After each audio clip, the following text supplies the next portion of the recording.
There's a guy in a small garage somewhere right now, covered in grease, completely calm, solving a problem that would make most people throw their hands up and walk away. And that guy, statistically, understands human emotions better than most therapists give him credit for. That sounds like a stretch, but stick with me, because by the end of this, you're going to look at the person under the hood of a car very differently. Here's what nobody talks about when we discuss emotional intelligence. We always picture it as something soft, something developed in therapy rooms, meditation retreats, or deep conversations over coffee. We picture sensitive, articulate people who cry at movies and know exactly what they're feeling at every moment. But emotional intelligence isn't about being soft. It's about being regulated. It's about functioning under pressure without falling apart. And there is no better training ground for that than a broken machine that refuses to cooperate. Think about what actually happens when someone diagnoses a car problem. The engine is making a noise. Nobody can see the noise. Nobody can point to it. There's no instruction manual that says, if you hear this sound, here's the exact problem.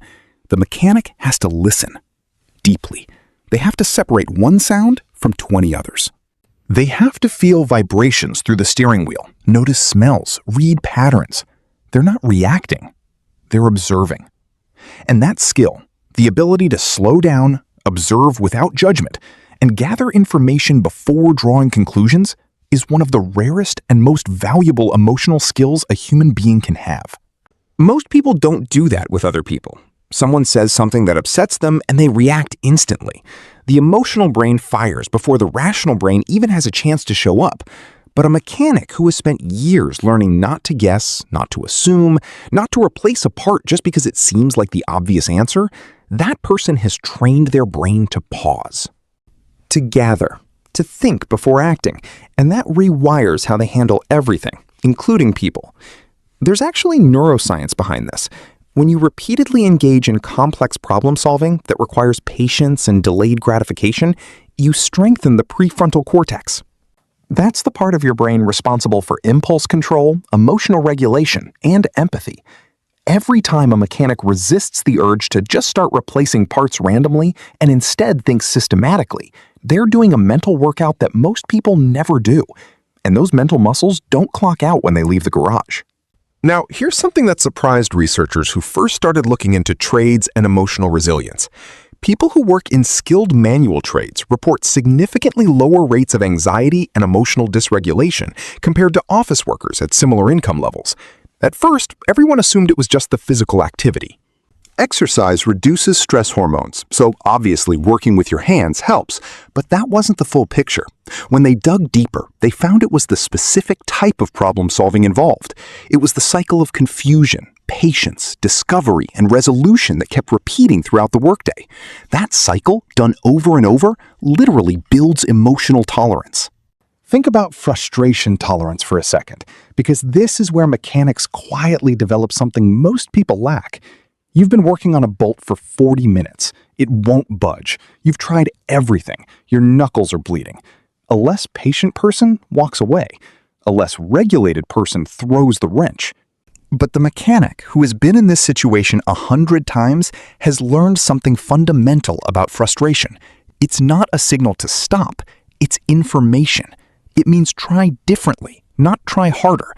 And when you apply that thinking to a difficult conversation with someone you love or a situation at work that feels impossible, you don't shut down. You don't explode. You shift, you adapt, you find another angle. That's not a coincidence. That's a trained response. Let's talk about empathy for a moment, because this one surprises people the most. We don't typically associate empathy with someone who spends their day working on machines. But consider this. A car cannot tell you what's wrong with it. It can only show you symptoms. The mechanic has to imagine the experience from the car's perspective. Where is the stress? Where is the wear? What has this machine been through that led to this breakdown? That is, structurally, the same cognitive process as empathy. You are taking information that is incomplete and using pattern recognition, imagination, and experience to understand something that cannot directly communicate with you. People do the same thing every single day. They show you symptoms, they act out, they go quiet, they overreact to small things. And the person who can read those symptoms, the way a mechanic reads a struggling engine, without judgment, with genuine curiosity about the root cause, that person connects with others on a level most people never reach. There's also something deeply humbling about working with cars that changes a person's relationship with ego. When you think you know what the problem is and you're wrong, the car doesn't care about your feelings. It doesn't validate you. It just doesn't start. That kind of immediate, honest feedback destroys arrogance over time. Mechanics learn early that being wrong is just part of the process. It's not a failure of identity. It's data. And people who have a healthy relationship with being wrong are extraordinary to be around. They don't get defensive. They don't shift blame. They don't need to be right more than they need to solve the problem. That quality, that genuine openness to being wrong, is one of the rarest emotional gifts a person can have. Think about the relationships in your own life. How many conflicts have stayed unresolved, not because the solution was impossible, but because someone needed to be right too badly to find it? Now, imagine having that mechanic mindset applied to the argument. Not who's right, not who wins, just what's the actual problem, and how do we fix it? There's one more thing that rarely gets talked about, and it connects everything we've covered. Mechanics work in a culture of quiet. There's often music playing in the background, but the actual diagnostic work happens in silence. You listen, you observe, you let the problem reveal itself rather than forcing it to fit what you already believe.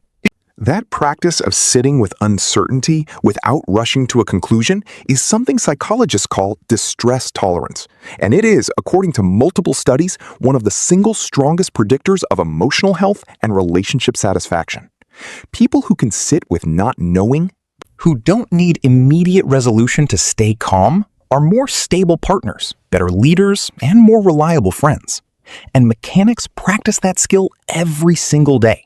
Not because they read about it in a self-help book, but because the work demands it. Here's what all of this really means. Emotional intelligence isn't built in seminars or by reading about feelings.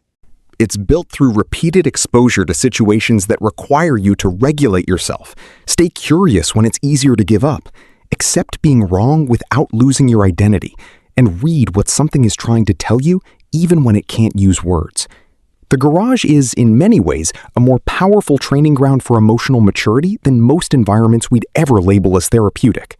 The people we overlook, the ones who show up covered in grease, who can spend 4 hours on a single problem without losing their patience, who have learned to listen to machines the way the rest of us never learned to listen to each other. Those people carry something quietly extraordinary. And the most emotionally intelligent thing you might ever do is pay attention to what they've spent a lifetime learning.